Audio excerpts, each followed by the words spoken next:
Biso bakongolais nyonso ya diaspora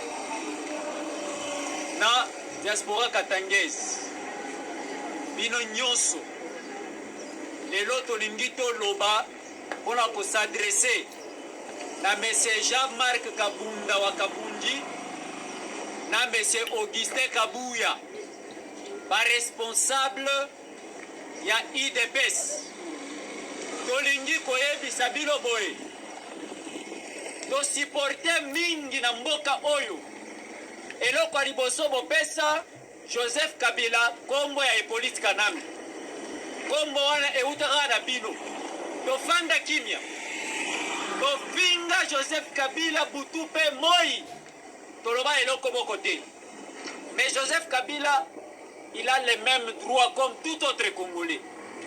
Tolembi yango. Tolobi boye. Oyo ezali dernier avertissement. Nous, en tant que Union des jeunes Katanga, bazo défendre intérêt ya Katanga. Toyebi sibino boye. Penda ba militant na yo ya IDPS matoi. Penda bango matoi. Pour la dernière fois. Makambo basani na Lubumbashi ya kopasola ya kobeta bakatange pasi bakendaki koyamba Joseph Kabila ezala mbala ya suka na mbala ya suka. Cette fois-ci soki ba milita IDPS bameki kofinga Kabila bameki lisusu kobeta katange moko. Je pense que ça là vous aurez une réponse. Kabila awa ezepa na bango. Au grand jamais biso bakatange to okende na Kasai to ebisa bakasai to etolo na Kasai que to boy Félix Tshisekedi aya na Kasai. Est-ce que zalaka? Est-ce que zalaka? Makamboana to ebisio Jean-Marc Kabunda na Augustin Kabuya benda ba militaire yo IDPS ezala mbala suka toyo kalisusu ba yemba ke tozo Kabila na Rwanda. Kabila za Rwanda. Est-ce que Kabila za Rwanda? Kabila za Rwanda. Tolobi mbala suka soki toyoki lisusu militant moko ya IDPS. Je pense que vous serez responsable. Ijika. Ensemble ils sont forts. Ijika. Ensemble ils sont forts. Ijika. Ensemble ils sont forts, forts, forts, dans l'unité pour l'avenir du Katanga. Bandeko mbote bino mtomesana kolanda nga Nzambe vraiment apambola bino na tiaka biloko po boyeba même mboka eza wapi tozokende pe wapi nalobaki botalaka bakasaye botalaka pe bakatange raisonnement na bango ndenge ezali pe ndenge baza koloba. Je n'ai pas à faire de commentaires là-dessus oyo batiaka ba commentaire boyebi bokoloba soki nga na lobi ezalaka ngamo monene aloba ndeko nakolakisa bino eloko moko moke mais tokolanda yango après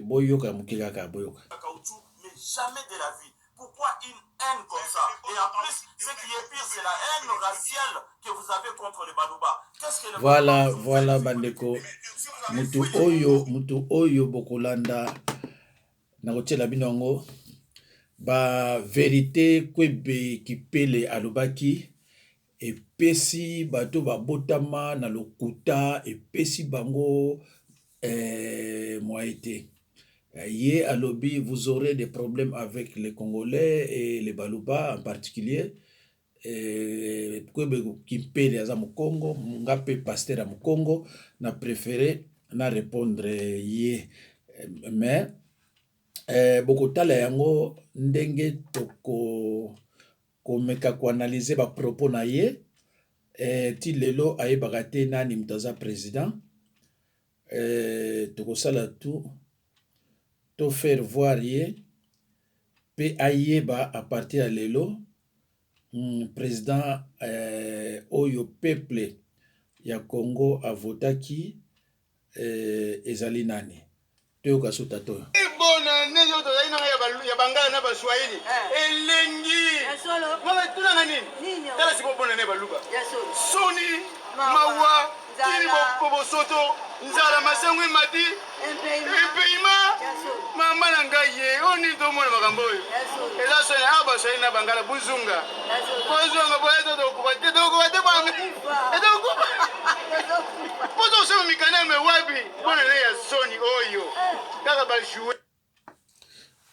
ndeko wana akoyeba ke peuple congolais aza ko reconnaître te ti lelo ke Etienne Tshilombo soki Tshilombo ke c'est un président de la République. Biso yebi ke Tshilombo aza président ya Baluba. Mais Tshilombo aza président de la République te. Tokotala pa ekosukela bango aza na défense te, aza na finance te, aza na armée te, aza na rien. Oyo président azalaka nango ye aza nango te. Baluba bazolinga ko faire croire bato ke Tshilombo aganyaki yango aza président. Bazo sa de fort mais aussi mbaté. Voilà tout un an oyo na période Tshilombo. Remplacez le point par. Elle a un cahier. Pas facile d'écrire correctement sans bureau, sur ces bancs peu confortables. Les enfants de l'école Pierre Ronsard de Maluku, dans la banlieue de Kinshasa, n'ont jamais connu mieux. Je suis pas content d'étudier dans ces conditions. Une salle de classe avec des rameaux en guise de toit. On n'est pas content parce qu'à chaque fois qu'il pleut, les cours sont interrompus et on ne sait pas où s'abriter. La pluie ou le soleil qui tape fort parfois. Dans cette autre classe, les plus grands étudient tout en gardant leurs petits frères ou sœurs, pendant que leurs parents sont au champ. Tout le monde s'adapte. Et en premier lieu, le corps enseignant. Les instituteurs, tout comme le directeur, ici dans son bureau, en plein air, travaillent bénévolement depuis presque 2 ans. La faute au gouvernement qui ne leur verse pas le salaire promis depuis l'instauration de la gratuité de l'enseignement. Nous ne sommes pas encore payés, on attend toujours le gouvernement, c'est bien lui qui est le moteur. À ce moment-ci, nous devenons à décourager. Dans certaines écoles de Kinshasa, les parents d'élèves ont d'eux-mêmes recommencé à verser de l'argent aux établissements pour qu'ils puissent fonctionner comme avant. Bandeko obomoni oyo eza na capitale hein. Tshilombo 2 ans. 2 ans na pouvoir. Le bilan est criminel. Nazola Xandeko malé mpo ebake. Muto yazo benga président a salé déjà 2 ans et le côté. Alors bino baluba bolingo empêcher biso liberté d'expression. Ah mais boza kiloté hein. Mais bino bo finga Mobutu na bandinga ko sakana te. Tata oyo ya Katange Kabila wana yaki. Soki Kabila wana vraiment kufa à cause ya banani. Bo menaça na bandenge nyonso kaka bino. Kabila oya muke bo finga ye na bandenge nyonso illettré. Yango na pe azuli bino pe illettré oya bino abi yoyaka. Wala ba nanga illettré yoyaka. Alors banda Tshilombo akoti wana bila ezanini. Bino bolingi bato bo bangisa banani. Muto aloba te liberté d'expression bolingi te. Ko be kipela lo bo bana ogangila ye. Ngai bo salanga ba mission combien ya mission? Combien de missions koloba makome belé naza magicien naza boye na kendaka na luozi naza bolobe belé ba menteur bo botama na lokuta oya bino eza nzela moko na kindoki ndeko tokozongisa tokosala analyse wana. Vous aurez affaire avec les Congolais en général et particulièrement avec les Baluba po alobi olingi ba lobate yoza nani yoko peshi ba lobate. Biso to koloba. Tuna poto ate.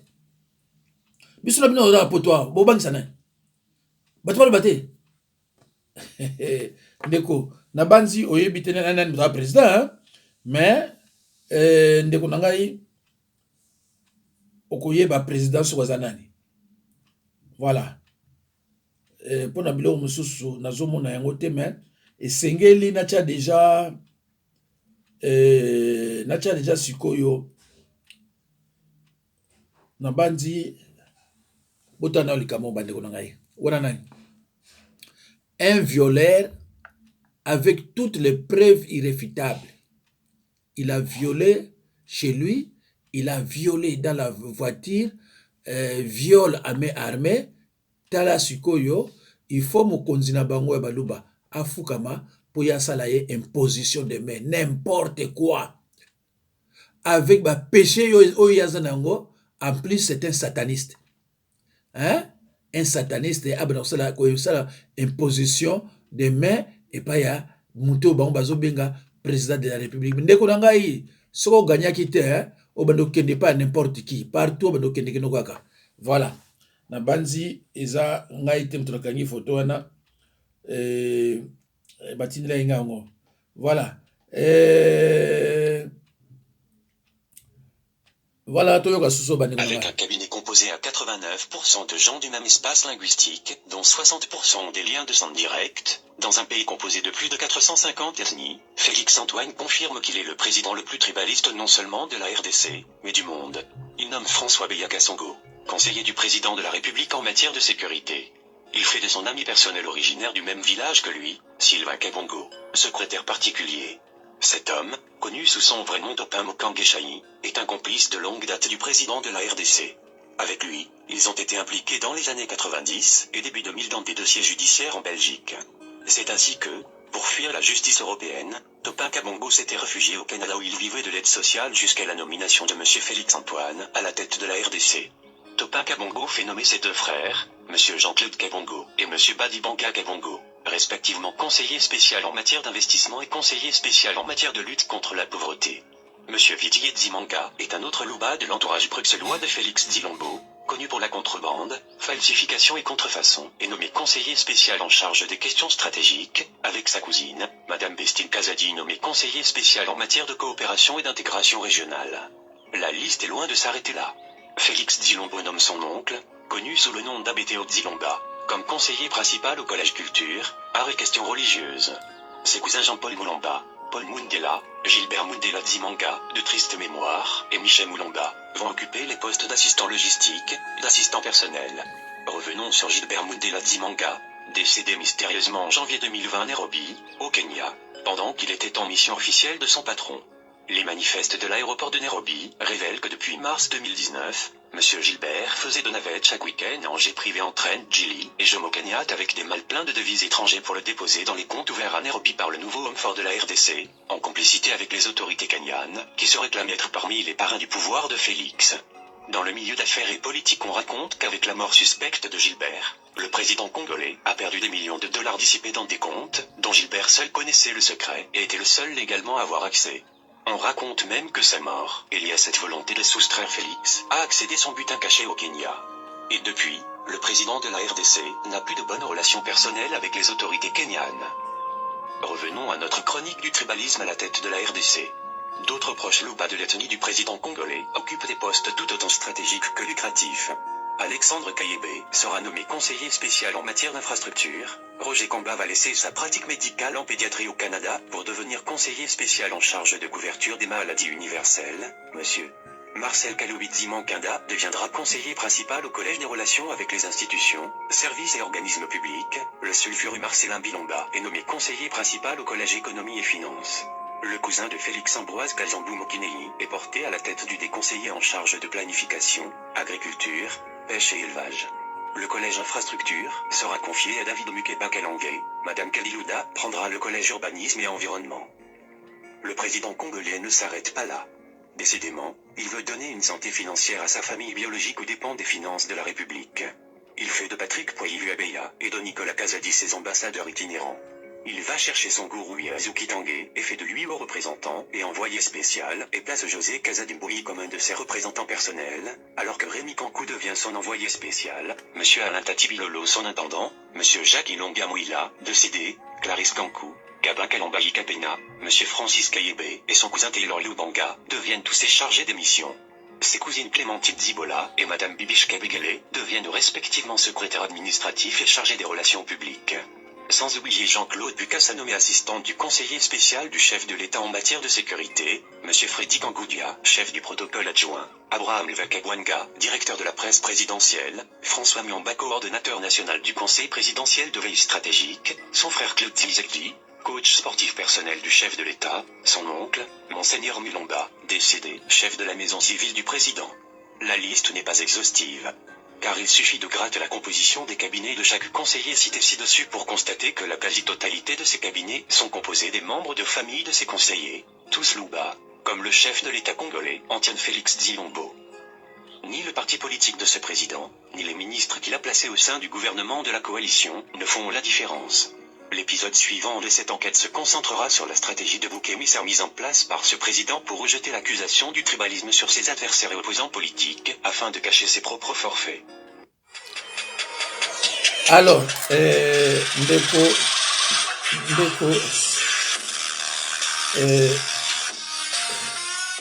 ndeko na banzi okobanda kolandaka bato nyonso oporte bango plainte ofinga bango parce que biloko tozomona bolingi te toloba vérité ezali mais bino bolingi vérité yango te. Merci beaucoup bandeko totala na bongo to. Et nous vous proposons un extrait. Suivez. Cet effort de recomposition a touché aussi bien le pouvoir sortant que l'ancienne opposition, ce qui a conduit à une situation inédite où des adversaires farouches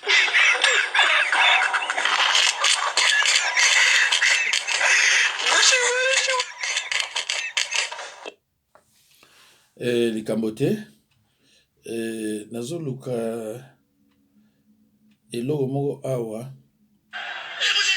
nayebi te soki nakomona yango mais bino moko bomoni oyo bomona hôpital général tala nde balambaka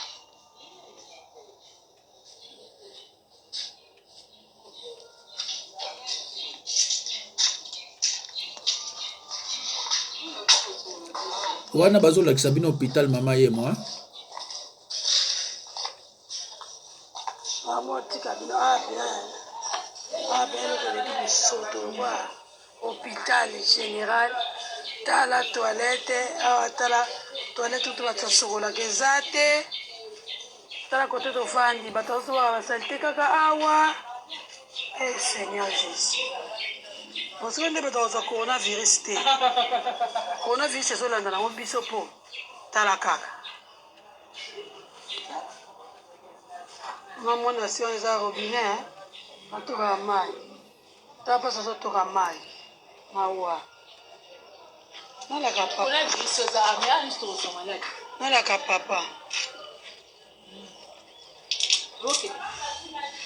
omona bino foto baosisilama oyo ezaka toilette oyo nakengela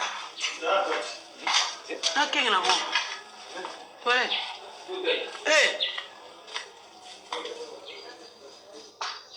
mamani omoni toilette tala installation omoni. Alors merci bandeko. Alors ndeko wana atala 2 ans ya mutu na ye oyo azobenga président même mama yemo me batoilette ya pamba akoki kosala yango te parce que aza na pouvoir te tala mama yemo oyo biso toyebaka c'est regrettable bandeko eza pasi abandonner le peuple. Il y a bien fait.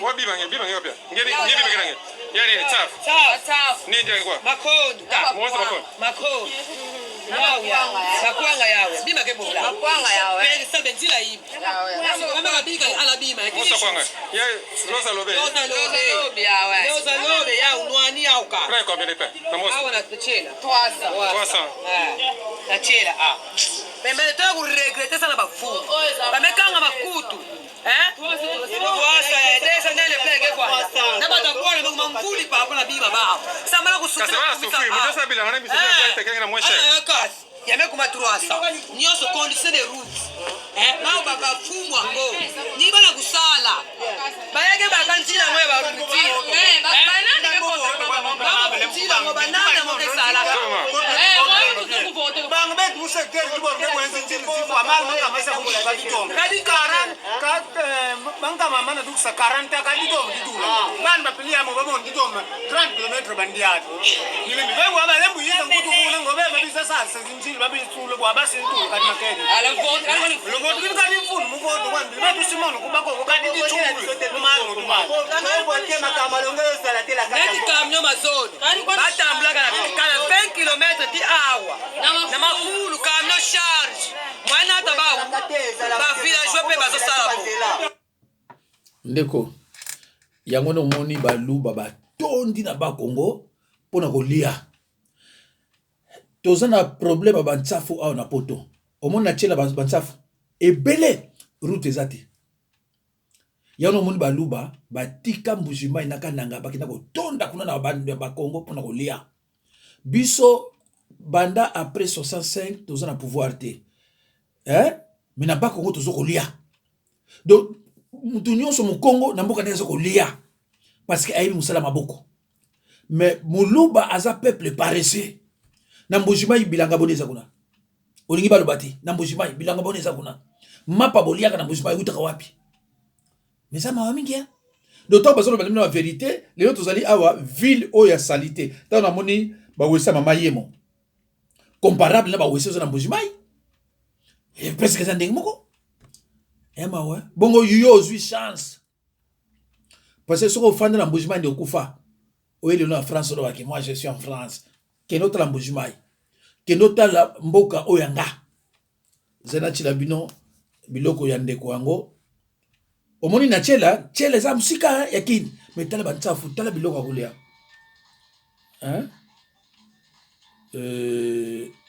toyoka ye un menteur de naissance toyoka ye jamais de la vie. Pourquoi une haine comme ça? Et en plus, ce qui est pire, c'est la haine raciale que vous avez contre les Balouba. Qu'est-ce que les Balouba vous ont fait, M. Kwebe Kimpele? Si vous avez fui le Congo et que vous souffrez en Belgique, c'est à cause des Balouba. C'est à cause des Balouba que vous souffrez en Belgique. On connaît votre situation. Vous vivez de mangoya. Vous vivez dans la pauvreté, dans la disette. Qu'est-ce que vous voulez apprendre aux gens? On vous voit tramballer partout à Matongé en train de commander à manger. Qu'est-ce que vous voulez apprendre aux gens? Il faut arrêter vos conneries. Bandeko, boyoki ndeko oyo, na yebite soza même normal. Alobi, bakamuya zoloba, eza yete, me batu bavandaka na Bruxelles to ayebisi. Omunu kuta baluba. Muta Kwebe avandaka na Bruxelles te. Mais balobi ki bamona ke na Bruxelles aza ko kemande c'est-à-dire ko senga biloko kolia est-ce que bino ba congolais boso mona muta nani Kwebe Kimpele azo senga biloko kolia omoni muluba na yebisaka bino muluba sozo balika ko yoka yete ata mukese babota makana yango babota makapena lukuta tala makaba zoloba eza kutu na sens te net makabo ba kosilanga ebele ke bakanga basi moko na chambre nanga bazana biloko ngo ba portanga plainte tilelo plainte wana mona nakate bo accélérer plainte wana ema wa bozo boki nanga soloba na cité to continuer nano pa ito sukeli to continuer bandeko boyoka ndenga zo très impoli tala asia za ngo na ko Kipele boyoka ndenga zo traiter mais il ne parle pas de 15 millions il y a rétro commission ba tu le baté moyibi ozoloba ke Kwebe Kipele ololo baki asomba ki ndako asomba te mais oya bino bandako bosoma na ki moyibi des voleurs des traîtres des mendiants oyebi ngote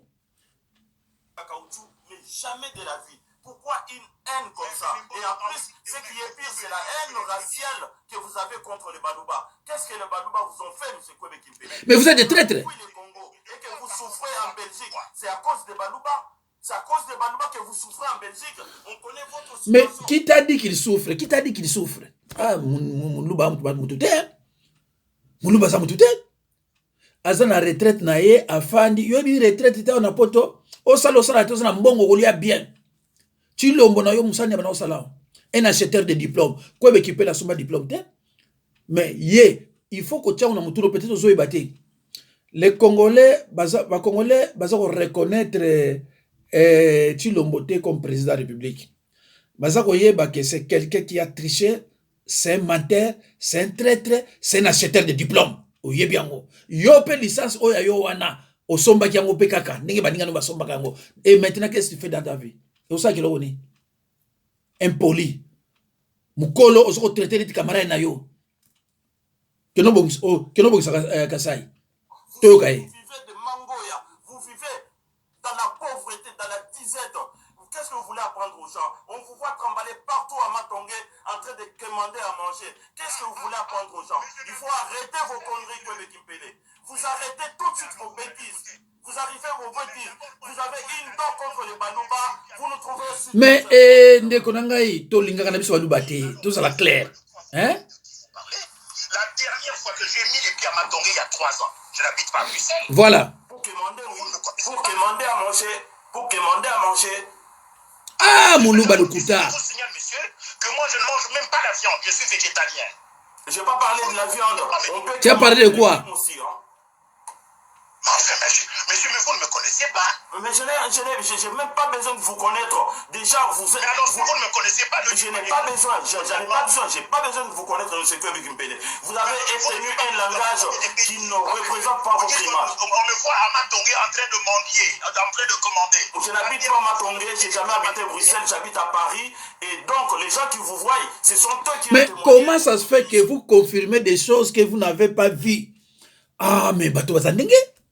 Ozo confirmer bato que ça yo au monde ou bien assister qui n'a pas ozo bato ko oyebi non ko tuté je n'habite pas Matongé, j'habite France.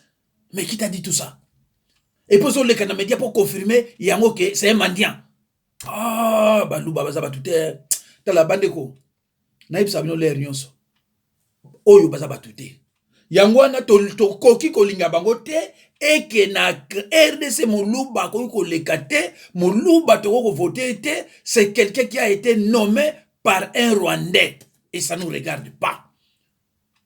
Voilà. Donc les Congolais connaissent leur président. Ce qui est bien été na ochelo yango siko bande ko to continuer. Ils savent, ils ont rencontré, ils ont dit... Matongé en train de mendier. Oui, c'est ce qu'ils ont dit. Pas moi. Pas moi. Je suis ici avec quelqu'un qui m'écoute. Je suis ici avec quelqu'un qui m'écoute. Il est en train de rigoler. La dernière fois que j'ai mis les pieds à Matongé, c'était il y a 3 ans. Je ne vais jamais à Matongé. Ça, c'est un de deux. J'habite à Liège. Vous comprenez, dans la commune de Jupille, qui est l'une des plus belles communes de Liège. Dans un immeuble... Dans un immeuble de 3 étages. Et dans cet immeuble de 3 étages, nous sommes à 2 seulement. Vous comprenez? Bon, je croyais que vous alliez me dire que c'était un immeuble que vous avez acheté. Oh, je croyais que c'était un immeuble que vous avez acheté. Votre président Chilombo, depuis quand il a acheté un immeuble? Où sont les 15 millions? Où sont les 15 millions? On a 15 millions, on a un immeuble. Des traîtres. Yoka, des traîtres. Oh, je croyais que vous avez acheté un immeuble. Yo somba yango, Chilo moza yango, mais Chilo mona fait mon pauvre. Ba balancer ka muke boba leli. Et dès qu'on a aussi sangote na okatango, mais boyo quand même ndambo yo. Et puis na yo ki ça est bien, président na yesu ndenge nini. Mais jamais de la vie. Pourquoi une haine comme ça? Et en plus, ce qui est pire, c'est la haine raciale que vous avez contre les Balouba. Qu'est-ce que les Balouba vous ont fait, M. Kwebekimpede? Mais les Balouba, monsieur, vous avez trahi le peuple congolais. Votre chef a été nommé, il n'a pas gagné aux urnes. Qu'est-ce que les Balouba va s'allier? Mais des causes normalité? Des causes normalité? Pouvoir, il a fallu lui bien côté. Mon continuer, pourquoi ça n'a défense? Pourquoi ça n'a RTNCT? Pourquoi ça n'a sénaté? Et le bas, ce qu'on a gagné qui? Les défenses, ça n'a été. N'a pas l'accès à yo, mon toit, la vérité, président n'a yo, ce qui a qui vous considère nini. Bande konangai, je crois que c'est pas la peine de continuer ko yokaye. À basu du Boma. Azam baza bato babotama na yango bande konay ba yebisa ye total mutu na ye wana a expliqué ye bien soki ndenge nini ye azwa place ya ki président de la République. Peut-être ye a yebité, peut-être azako ignorer que voilà ayoka ndeko oyo ndenge ko expliquer que voilà. Beaucoup yokaye. Ce qui a yoka ngote ayoka ngo sikoyo. Ndenge nini mutu azobenga président akoma na place wana. Po biso zo reconnaître mutu moko kaka Fayulunde mutu aganyaki. Ye aganyate yango na bazo maltraiter ye. Yango bazo maltraiter ye na Afrique mobimba na monde entier. Le seul président oyaleki azanga défense esaye. Pourquoi ça na défense? Parce qu'il n'a pas gagné. Et puis, le palmarès, na biso ba Congolais, toko tikala ko ba jamais que Chilombo azanga président. De toute façon, boyoki, bazo benge président na katanga kuna, bazo benge Félix. Et biso to benge Félix. Chilombo. Tshisekedi nous était Chilombo. Depuis sa naissance, il n'a jamais travaillé. Bozo se place la présidente de la République. Eza mawatro. Toyoka ndeko oyo ndenge yako expliquer. Félix n'a jamais été élu. Félix n'a jamais été élu. Chadar, il avait battu. Na aucun na musika te banane, je parle que des deux candidats. Candidat na biso dotier président de la République, na auto taki candidat président de la République. Na okota na copa baninga mususuté. Je reste na cop na biso FCC. Donc Chadar il avait battu Félix dans l'élection. Avait battu Félix. Souvent comment président de l'époque Félix était carré dans le deuxième bord na biso candidat na biso FCC. Candidat bis. Caméra Batola non, candidat na biso bis. Mais Félix se présentait sur la liste de l'UDPS quand même. Azali candidat na biso bis. Candidat na biso FCC bis. Chadar bon, Chadar moi bitumbero bima, moi guerre, moi désordre. Félix qui met à la mort.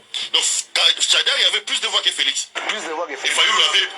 Na bila kota kopa. Mais toi regarde le chinois na soka. Na kota kopa. Non mais yo te ba résultat, il y a biso. Na la tigale na cop na biso FCC. Il y a ça biso, yo to na biso FCC cash. Pour FCC cash ya cop na biso. FCC cash Kabila Mutasala yango. FCC cash Kabila Mutasala yango. Si je comprends bien, Chadari a lié Félix Nabavois. Nabavois. Donc Kabila a contrôlé la CENI. C'est Kabila qui a ordonné à Nanga de publier Félix alors. Na copie na c'est déjà cop à l'état congolais. Na la zotikala. Va jusqu'au bout de ta logique. Chadari a été élu plus que Félix. Kabila a décidé à comme ça Félix président de la République. C'est un logique mais correct. Donc Kabila pouvait dire à Nanga proclamer Félix parce que c'est Nanga qui a proclamé Félix. Sauf que Lingi pour organiser une mission Moussoussou où on va parler de l'état congolais. Voilà tout le basco mambouli car la carte c'est l'état congolais. Mais mission où les apôtres le mambo FCC cash. Donc na otika la où est FCC cash. Na zobeta li solo ya mukonzi ya FCC cash. Pour FCC cash. Coalition FCC cash. Et à la mukonzi moko Joseph Kabila Kamangi. C'est lui le chef de la majorité. Le président de la République est le chef de l'institution ou l'institution chef de l'État. Donc Félix a l'étiquette, on va regarder l'étiquette, la raison alors. C'est Kabila qui décide, c'est lui le chef de la majorité. Attends les États-Unis, attends les États-Unis. Trump appartient à un parti, non? Les partis républicains. Trump a mon compte à parti républicain. Est-ce que Trump a mon compte à parti républicain? Parti républicain, ça va conduire en haut. Et puis, ma compte à parti républicain, peut décider aux États-Unis. Ndeko soki yo yebi pai Chilombo abimela te na banzi siko yoki akopeza très bien pai Chilombo abimela na ndenga kuma président peut-être oyebaka ngote oyoki bato FCC de ba expliquer yo ndenge mutuna kuma président donc congolais nyonso